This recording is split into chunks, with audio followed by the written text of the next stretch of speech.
Welcome to the Freedom to Succeed show, where we have real conversations with people doing impactful work, building powerful brands, and living with purpose.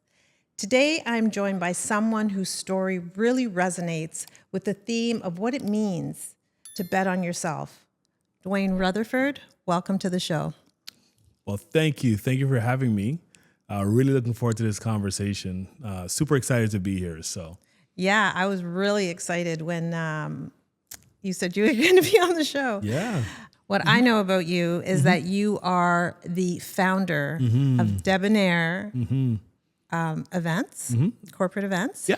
And you've been doing this for 10 years. You're an industry voice. Yes. And you really create some high impact events with some top tier brands and audiences all over Canada. Yes, absolutely. And, we love what we do. And when I started Debonair way back when, it seems like forever ago now, but essentially I was in the corporate world prior to that, but then, started Debonair because the intent was really to figure out how do we get companies and their employees to connect.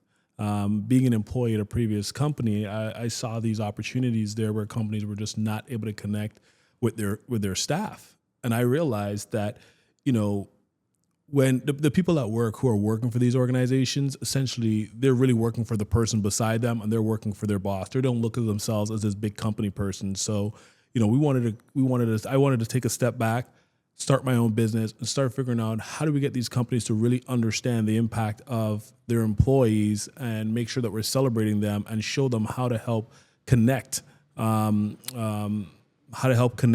their employees to their company and their brand. So that's the reason why we started this company. So tell me a bit about how your company connects the employees to the corporation. Yeah, so maybe I'll expand a little bit more on what I was saying there, because essentially, employees work for their boss and they work for the person beside them. So when companies are able to, in order for companies to get their ROI on each of those employees have to perform. Those employees essentially perform best when they know they're working for the person beside them, right? That's what motivates them. It's not necessarily the big brand. So we want to create these events that inspire these employees so they can then be inspired by the person beside them and really have that strong connection. And when that strong connection is built, they go back to the office and that's who they perform for. They perform for the person beside them and helping them and making these companies grow. I love that. That's great. So let's take a step back. Tell me a bit of your backstory, your journey. Yeah, absolutely. So, I'll go way back. When I got into events, it was really back from high school days. Like we got started into, doing these promotional events and, creating flyers and handing it out and doing like talent showcase and really figuring out how to gather people together. And then that transitioned into the nightlife and start doing club concerts and fashion shows. And, I really got excited about the impact that we were having and how we were bringing people together and seeing, how these people were uniting and celebrating each other. And it just made me feel, and it was a reminder that, hey, look at us. Like we have so much connection, so much in common. And people always talk about these things that divide us. But when we bring people together in event format, all of a sudden, like everyone forget about their problems and they're connecting in a very natural way. And I wanted to be able to do more and more of that. I left the industry for a while and then was focused on my logistics work and then came right back, decided to start my own company, bet on myself, and wanted to see where it would take us. And so far, it's been a pretty interesting journey, and we're continuing on that journey. Wow, I love that you like to connect people. You're the connector. Absolutely. Maybe that should be your new nickname. There's the connector. Absolutely. It makes me feel really, really happy when I'm able to take this person and that person, and they might not even know each other or understand how there is opportunity for them to benefit from each other and connecting them. I've helped people even connect with marriage. They come to one of these events and they meet each other and they're both there for a particular reason and connected, and all of a sudden they tell me years later they end up getting married after meeting at one of my events. So that's the type of stuff that, makes me, feel really worthwhile for the work that we do. That's awesome. So there you go, a connector and a matchmaker. Funny enough, but I don't do weddings. We don't do weddings. I stay away from weddings. You kind of stick to the corporate side and create those experiences. That's awesome. That's really awesome. Yeah. Okay, so I'm going to create a little bit of a picture for you, Okay. for our listeners. So let's pretend that you and I are outside.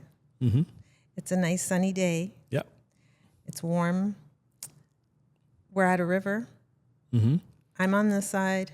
You're on the other side of the river. There's trees. The wind is blowing. You can see the leaves moving. You can feel it on your skin. And I am who you were before you started. And you are the Dwayne that you are today. Now I'm looking down at these rocks, and I see rocks going towards you. And I'm deciding which rocks do I need to step on to get to Dwayne. So could you guide me and tell me which are the critical rocks to step on, or which are the best rocks to step on so that I can get to you? That's a beautiful scenery. Let's pause right there. I'm there with you right now. I'm there. Wow, there's so much to that. Life is a journey.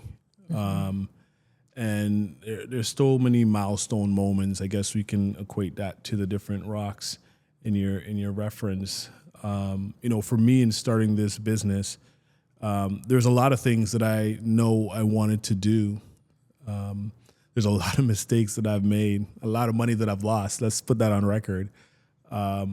Just to try to figure out how to be my best self, because I'm betting on myself. But when you talk about that journey, the first thing I think it has to be believe in yourself no matter what, because no matter which rock you step on, that rock is going to be tipsy and turvy. I don't think any of the rocks are going to be firm at any point in time. They're all going to be tipsy and turvy. But if you have that belief in yourself, knowing that it's going to be tipsy and turvy, you're going to be okay. I think that's foundational to every rock that you step on and every turn that you go and every milestone that you get to, because it's not a smooth path. But if I think about it, it's like knowing that, the belief in yourself. I would also say, find people that you can trust. Find people that you can trust and really get some mentors, because I've had a lot of mentors along the way that's guided me. And I'll be fully transparent and say that I didn't appreciate their advice until sometimes they were not mentoring me anymore, because I had this mindset of, well, I know where I'm going. I know you're a mentor, but I know where I'm going, right? So one of those rocks would be a mentor.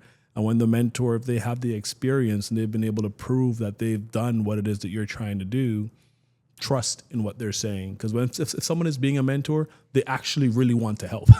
Right. They actually really want to help. So lean on that mentor. Definitely get a mentor. Lean on that mentor. Another rock would be make sure your finances are in order, right? If you're taking this risk of being an entrepreneur, it could fulfill your wildest dreams, but you can also have some serious setbacks if your finances are not in order. So just make sure you understand what that looks like. Another rock would be just be as authentic as you can to yourself. Like, it's going to be very easy to look at somebody else who has what it is that you're going after and try to emulate what it is that they're doing and trying to even be them. But really look yourself in the mirror and say, okay, well, what am I really bringing? How can my values then translate into the work that I'm doing so other people can truly see that value and I don't have to worry about being someone else. I can learn from them, but I don't want to have to be somebody else. So be authentic to yourself. What else would I share? I think maybe those are probably some good, milestones to think about, or rocks to step on as you cross and as you grow. And it's a never-ending journey. You never stop learning. Like, Of course. I'm always trying to figure out what's new, how to advance myself, how to help my team, because I want to be better every day. better every day. That's, I think, what we are all thriving for. Yeah, absolutely. So you mentioned mentors, you mentioned having your finances in order, you mentioned being authentic to yourself.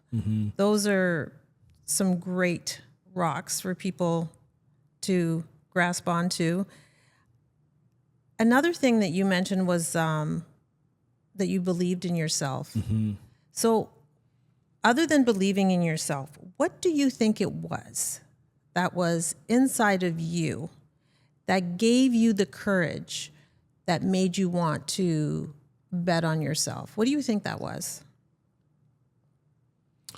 You know, I think I'll go back to my corporate days for a second. And, you know, I was always in a leadership role since I was about 20 or 21.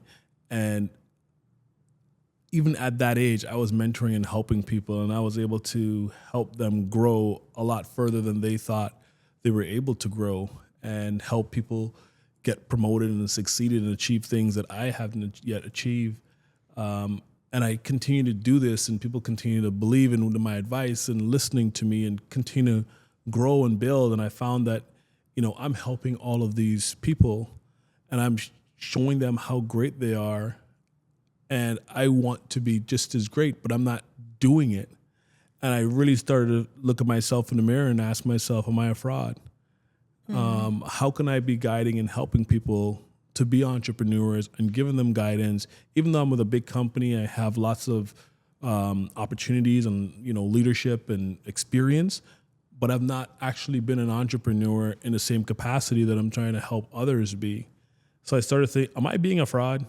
And I said, I've got to bet on myself if I'm willing to ask people or tell people or give them advice on how they can bet on themselves.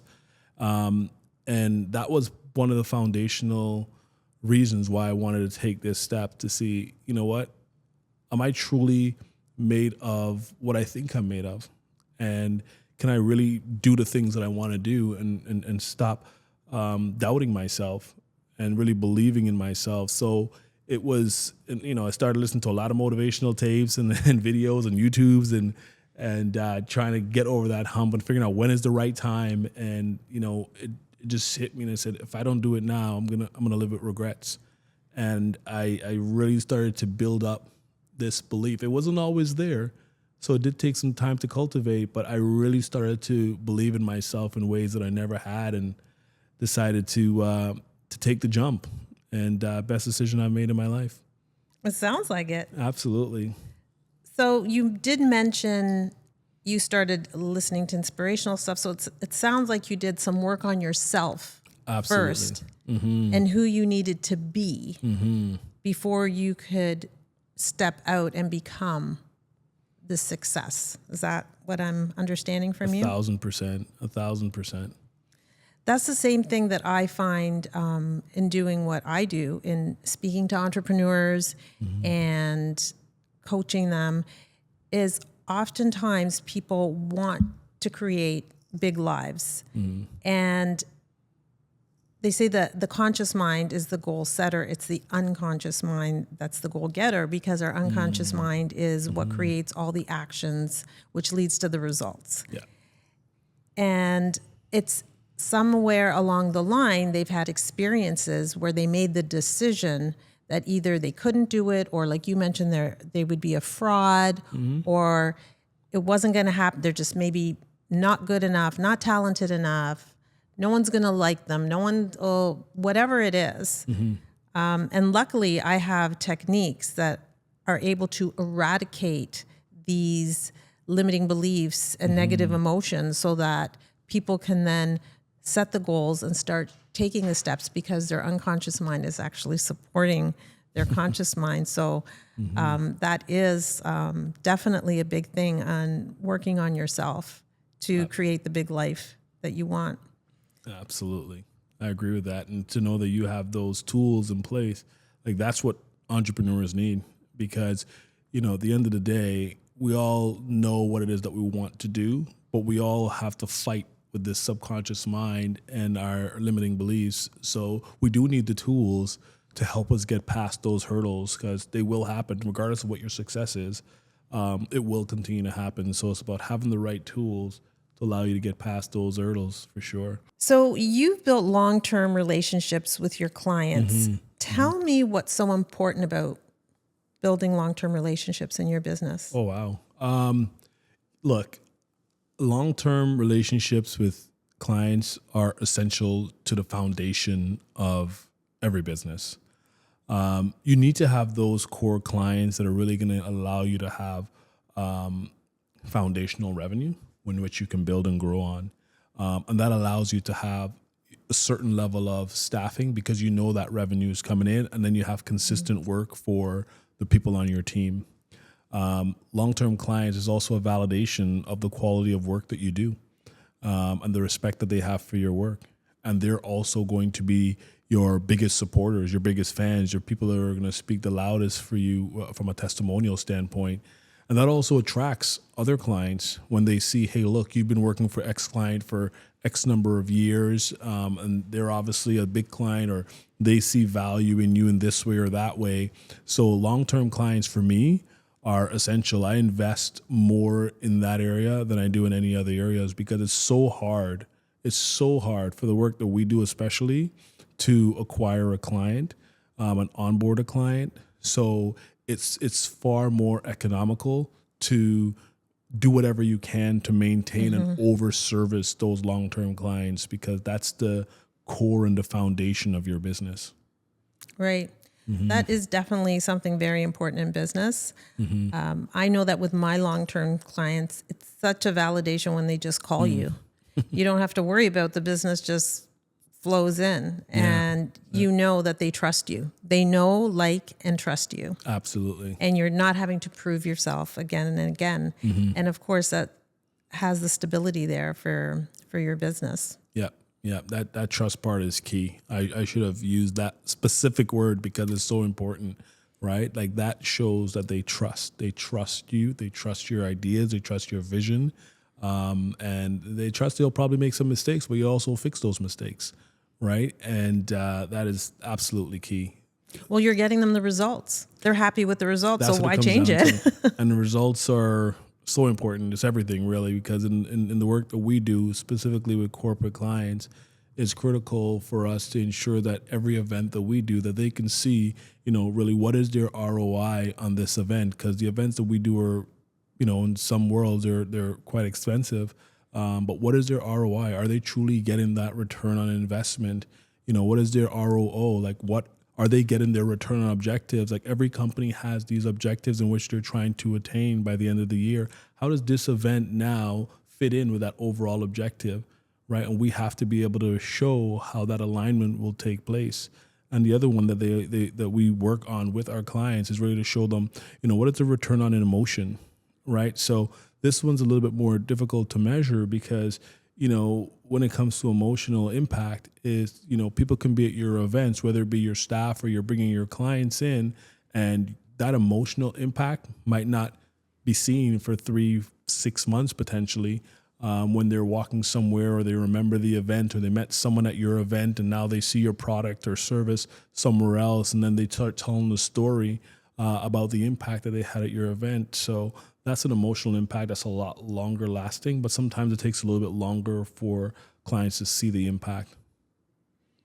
Definitely, nothing happens overnight. Nothing happens overnight. So one of the things you mentioned was the clients trusting you that even if something does go wrong, that you're going to fix it. Yeah. So to me, that calls to flexibility and being able to be flexible in your business. I can just imagine that you need a lot of that in your business. Things can definitely change at the drop of a hat. Yep. So is there maybe a specific time where you really needed to be flexible? Oh, wow. Do you have any stories? And There's what I'll tell you, and I want everyone to know this. There's no such thing as a perfect event. Whether it's the Super Bowl, whether it's the Oscars, whether it's a wedding, there's no such thing as a perfect event. And each of those people planning, producing those events have flexibility. You have to have your backup plan. You have to have your secondary and sometimes your tertiary plan, because things are not always going to go according to your initial plan. We're dealing with humans. We're in the business of relationships. We're in the business of working with humans. So things will go not according to plan. So if you don't have that flexibility, you will not be successful. That's just table stakes. You have to have that. There's so many examples of where, we needed to be flexible. Let me try to think of one recent. So we recently had an event where we were bringing a celebrity guest in, and the celebrity guest was there, and we're supposed to do a meet and greet with the celebrity and my client, and then there's some executives that needed to meet the celebrity, and the celebrity's in their green room, they're ready to go, everything is on time, and lo and behold, we can't find our client. Uh-oh. The client is not on site. Nobody knows where the client is. Everything is going to start getting backed up now. And we just had to pivot and adjust. And we literally just had to move some things around.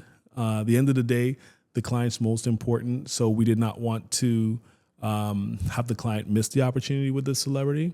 So we just adjusted the schedules, made sure everybody who was part of the event is aware of what's happening. And then from there, when the client arrived, then we just kind of continue the event flow, and we just adjusted some things later in the show so we can continue to be on time. But that's just a small example of such a crucial moment where, we have this very expensive celebrity that we brought in for the event, and the client is not there, and us having to figure out, okay, what are we going to do now to make sure the attendees don't have this moment of, what's going on, right? So we were able to navigate that pretty smoothly, and no one was the wiser. So it sounds like you have your plan A, and you have plan B, and maybe a plan C. All the time. And also you have to be quick and pivot on your feet. Absolutely. And this is where, it goes to having a great team, right? Like there's no event that one person does everything. Event is truly a collaboration sport.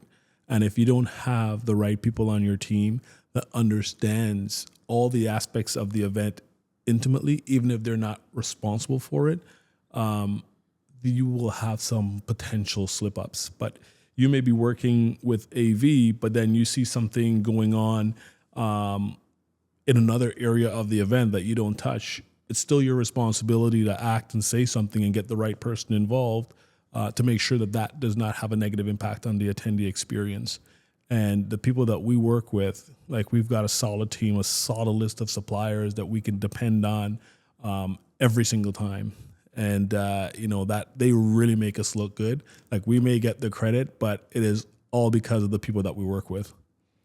So sounds like collaboration is key, and you've got that team that is cohesive 1,000%. and able to put it together. Make sure 1,000%. things run smoothly. Every time. At least as smoothly as they can. At least as smoothly for the attendees' perspective. That's right. We might know some other things is happening, but from an attendee's perspective, they're not going to be none the wiser. What drives you? Like, what do you do? What drives you to do the work that you do? The thing that drives me the most is the potential. The potential for human beings connecting in a way where they might not have foreseen. It's all about the connection for me. So when we design an event, we design it intentionally to ensure, and this is actually even more popular now since the pandemic, to ensure there's this thing called white space, right? We've been long in the industry programming events, everything down to the minute, sometimes down to the 30 seconds or even the second. However, what that does, it kind of takes away from the opportunity for people to really connect.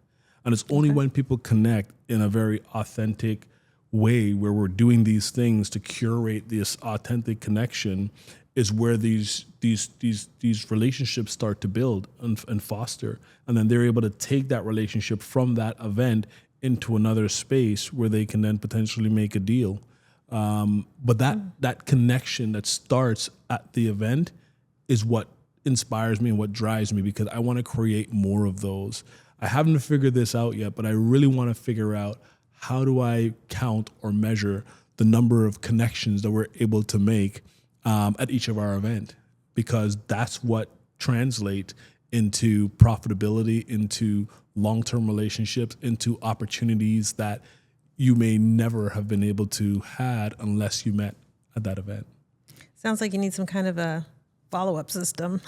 Yeah. Well, we have there's different metrics that we do have that we're able to track.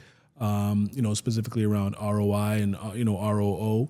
And there's other, depending on if we're doing virtual events, there's a number of different things that we can track. But when it comes to even the connection, and we do the post-event surveys as well. But that's one of the questions that we could probably highlight a little bit more and see, because that also takes time, because the surveys typically go out right after, but people might not recognize that connection until 3, 6, 12 months down the road. Yeah, you were saying that before. So that one's a little bit more difficult to track, but it's one of the ones that, I think is very meaningful. Definitely. It goes back to your original purpose of connecting people. That's what was driving you. It really does. Every single day, every event, I think about how do we do this and how do we do this better? Wow. Right? I love it. Yeah. So where do you get your energy from, your ideas?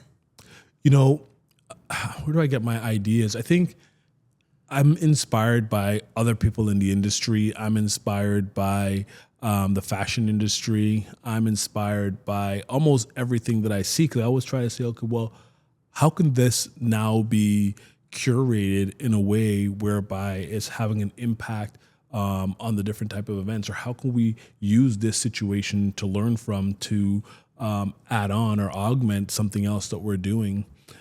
So inspiration for me really comes from everywhere.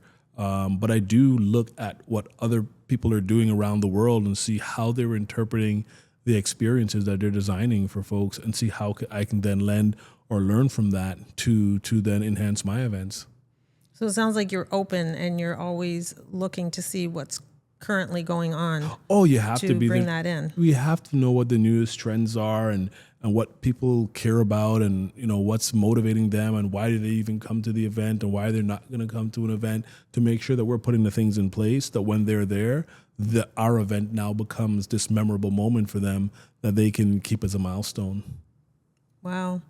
So do you have any notable success story that you'd like to share? Let's see. Or something you're really proud of?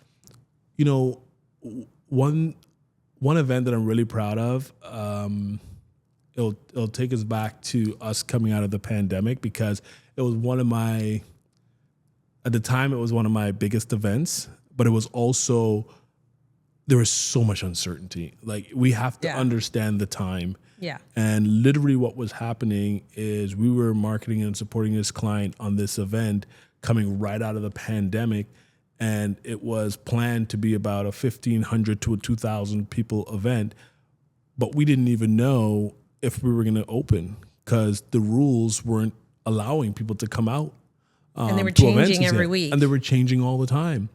So the stress that my client was under, the stress that we were under, having to figure out, how are we going to pivot this event? Are we even going to have the event? Are we going to have 500 people show up? Are we going to have 1,000 people show up? What do we need to mitigate? What kind of rules do we need to put in place? How are we going to, guide people through this new format of them now coming out for the first time? This was the first event people were coming out to. So there were so many things that we were concerned about, so many different systems and backup plans that we were putting into place, because we didn't know what was going to happen. And, I feel, I talk about that event because it brings me back to a point of all of this uncertainty, and we just didn't know what was going to happen. And it really challenged myself and the team, and we were able to actually execute the event. And we actually had about 1,200 people show up for the event. And that event then grew, where we did it the next year, and we had 2,500 people show up. So that event was really, really special, just because of the time and what we were able to do for that event. So it's a signature event for me. Definitely. And you doubled the next year. Well, that's it. And that just shows that, the work that we put in then and all the plans that we had put in place allowed us to scale at such a rapid rate. Mm-hmm. Yes, you have scaled very rapidly. Yes, thank you. So what are some myths or misconceptions that people have in the industry? Because it sounds like there's a lot going on behind the scenes Oh, yeah. and mitigating what's going on in the world around you. Yeah. So what are some misconceptions or some myths? I think the biggest misconception for the work that we do is people think that we're just decorators and all we do is try to make things look pretty. I could see that. Yeah, so it's a misconception because there's so much strategy that goes into what we do, especially with the business events that we do, that people don't really understand. There's clients, of course, who invest this way, understand the value, and they understand what Right. it is that they're paying for. But let's say the general public, they have a hard time understanding all the nuances and all the strategy and all the planning that actually goes in to create the experience that they're looking for. So oftentimes people go to an event, they're like, oh, that was great, but they don't realize all the things that has to happen a year, sometimes 18 months in advance before they even show up for that 1 or 2 or 3 day event. And I think that's a big misconception, probably the biggest misconception. And another misconception is not understanding, what things cost, right? Right. It's in order to create these experiences and these connection opportunities, there's an investment that's required. So, if you don't understand that there's a significant investment, then you might not value the work, and therefore, might not be ready to invest. That reminds me of a picture I saw once when you're saying what it actually takes the investment. I remember seeing a picture someone showed me of an iceberg and all the work that goes in underneath the water. Nobody sees that. They just see the iceberg at the top or the final result, and it just looks easy and beautiful. And I think sometimes of athletes where people are like, they're in the Olympics or they're all-stars, but they don't think that these athletes are up every single morning early, practicing every single day, doing the work, putting in the time, and then they just see the all-star athlete. But there's a lot going in behind it. So they see your big show and it looks so wonderful and perfect, and sometimes there isn't the appreciation of. Yeah, no, that's absolutely true, and I love the iceberg analogy because it's absolutely fitting, right? The work that we do, it's 90% behind the scenes, and then the day of you see, or the week of, or whatever, however long the event is, you see the results. But again, that is how many thousands of hours sometimes that is put in to actually get to that point. Sounds like a wedding day when you put a year in planning and it's over in hours. Yeah. That's exactly what it sounds like. Yeah. Yep. Yeah. So who is one of the highest profile clients that you've had or events that you've put on? If you can think back. I would say, we're, still a client today, but Pearson Airport is one of our clients that we do some of their larger events for. Okay. So they've been pretty good with us, and we continue to work with them and always pushing us to be better. So I love the challenge, and I love the work that we're doing with them. So Toronto Pearson Airport. Yeah. That's great. What about, I've heard you say that diversity and inclusion and equity is very important to you. So how do you make sure that happens in your business and it's executed at your events? Yeah, so great question. So, it's such a large topic, right? Equity, inclusion, and diversity. And there's so many aspects of it.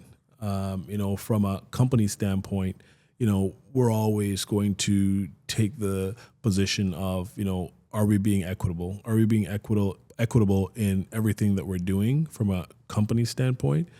When it comes to our events, and working with our clients, that's something we like to bring to the forefront as well, as like, are we thinking about our attendees? And based on the people who are showing up at this event, how are we making sure that they feel like this event is designed for them, right? How do they see themselves when they show up? Right. How do we make sure that we have, let's say, speakers on stage that can resonate with the people in the audience? How do we ensure that we work with our catering team to make sure that we have, culturally appropriate foods available at these events, right? From an accessibility standpoint, what do we need to do with the communication that's going out to ensure that the people who are coming understand that we're planning for whatever accessibility needs they have. It's something that the industry, I think, really focused on during the pandemic. So there's been some slippage there for sure. But, with us and working with our clients, it's something that we always like to bring to the forefront and ask them and work with them to see how is it that we can, design their event that meets these expectations. That's a lot. I mean, you're thinking about food to speakers to access. It's a lot of things to think about. Absolutely, it's a massive topic, and not every event is going to cover every angle of DEI or EDI, but it's really about being very thorough and thoughtful about how you're designing the event to ensure that it's ultimately being designed for the individual who's going to be in the audience. Because it's so critical to have representation when people show up, right? Because when people show up and they see representation, that means they feel like they're being seen. Somebody saw them, somebody thought about them, and that in itself is going to allow them to feel better about where they are and the experience that they're about to have. And ultimately, that's going to have a positive reflection on the brand, right? So it's critical for all companies and all events to be designed in such a manner. Yeah. At the end of the day, it is all about the experience. It's all about the experience and building those connections. So what do you think some of the trends are in the industry right now? What's happening? Anything new? Anything changing? Yeah, our industry continues to evolve, and this is why I love it. And this is why I'm always trying to keep my eyes open to see what people are doing. And, I touched on it a little bit earlier, but I think, actually, maybe I didn't. But one of the things that, I'm seeing a lot of is really around personalization, right? Okay. As we move more and more into this AI world, it's really about, and people wanting to be seen, it's really about how do we customize the experience for as many people as possible, as opposed to groups of people. Because, even from a registration standpoint, designing the registration, asking certain questions so we can get more information about the attendees. So when they arrive on site or even before they get on site, that we can, create an experience for them that's very authentic to them. Whether it be, giving them a custom meal, whether it be giving them a custom track on a path or suggestions on which what's the word I'm looking for? On which sessions they should be attending. So having that detail in advance as part of the registration and using the technology and using AI and matchmaking, that will allow us to really steer them in a very personalized and customized way so they can get the best out of the overall experience and the overall event design. That is something that I'm seeing more and more of, and it's something that we're doing more and more of in our events. That's pretty cool. I mean, I would be pretty excited to go to an event if somebody asked me beforehand about, what I like to eat, or maybe giving me some direction of what sessions to attend. Absolutely. It really does. Now we're going back to experience, right? Yeah. We want to, when we design our experiences, we want to make sure that that we've thought of you personally, right? It's not just one size fits all. It's really about how do we make sure that that we've thought about you when you arrive. So we've talked about a lot of things. Mm-hmm. What do you think we need to see more of in the industry? I'm going to keep it super simple. We need more connection opportunities. I really, really believe in this, and I think this is something that we are going to see more of, because I think we have to. We've been so consumed with technology, and I love technology. I'm the AI guy. I will jump up for that. But when it comes to events, you can't replace an in-person interaction. So I think what we need more of is creating events where there's these smaller, customizable, let's say pods or experiences where smaller groups can connect at events so they can learn more intimately about why is it they're there, what are they getting out of it, and really having these conversations to learn about each other and where their synergies are. Because those relationships and opportunities to connect is what's going to leave that space, go somewhere else, and build a better future for that brand. Or they're the ones that are going to go and tell the stories about that brand, right? And ultimately, I want to be able to see more and more of that in the future of events. I can see that. I've noticed that since the pandemic, more events are online, more virtual events. And although that's more convenient, that you don't need to leave your house and whatnot, I do feel that is missing. I like the excitement of going to the event and learning and it's gone if you're just looking at a screen. Yeah. So definitely I'm in agreement with you about the events. Yeah. We have to create opportunities where we're giving people time to have authentic conversations, even if it's guided conversations. Give them those opportunities, or even changing the format of how we work on stage and what the speakers are presenting. Like, speakers need to change their formatting. Like, it's no longer about, going on stage and presenting for 45 minutes or an hour on a particular topic. Like, if they're not engaging with their audience at minimum every 10 to 15 minutes, they're going to lose their audience. You can no longer just go up there and just speak to people. You have to engage them, whether you're using technology to do a poll, or you're doing a show of hands, or you're doing something to get them involved in the process and get them fully engaged. You're going to lose that audience, and the speakers, they're going to get a bad score. They're not going to get any more opportunities to speak. I think as a speaker, after 90 minutes, people actually go into trance. Oh, it's before that now. I would say that was prior to pandemic, right? Like, even now, the virtuals, like for virtual events, like we're not doing anything more than 20 minutes at a time for speakers. In person, maybe 30, 40 minutes max per person. But even with that, there still has to be a lot of engagement. But audience tune out very, very quickly if they're not engaged, right? Everybody has their cell phone. There's something is buzzing, something is distracting them. So if you're not able to keep them engaged, then they're gonna tune out. And this is again why it's so critical to have these events where you're having these smaller opportunities for people to connect. Because when you're in a smaller group, then you're able to put down your phone and you're really able to have this connection. And once that happens, that's the meat of the event right there. Yeah, that's a really good suggestion to have people engaged, because people learn in different ways, and interacting or having an activity is definitely one of the main ways that people learn and stay connected in the information. Yeah, absolutely. So would you finish the sentence for me? Yeah, sure. So I help people solve what problem? So I help businesses connect with their employees. I help businesses sell their products or service their clients. And we do that by creating these experiences where we're bringing people together and really celebrating those brands, or we're celebrating those individuals at work and showcasing, all that they've been able to do for their companies.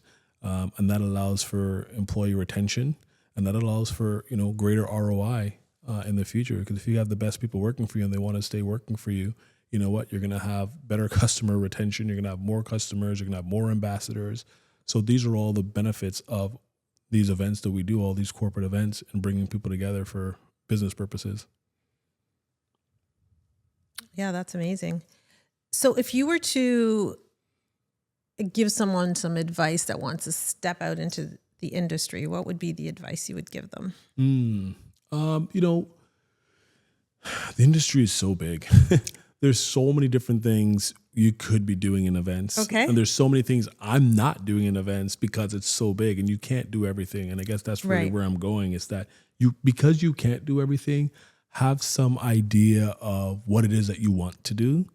And once you know that, then you can start narrowing down which area to invest your time. You can go from the corporate side where I am and supporting corporate clients with their AGMs and their meetings and their incentive trips. You can go that path. You can go down the path of, hey, look, I want to do concerts. I want to do festivals.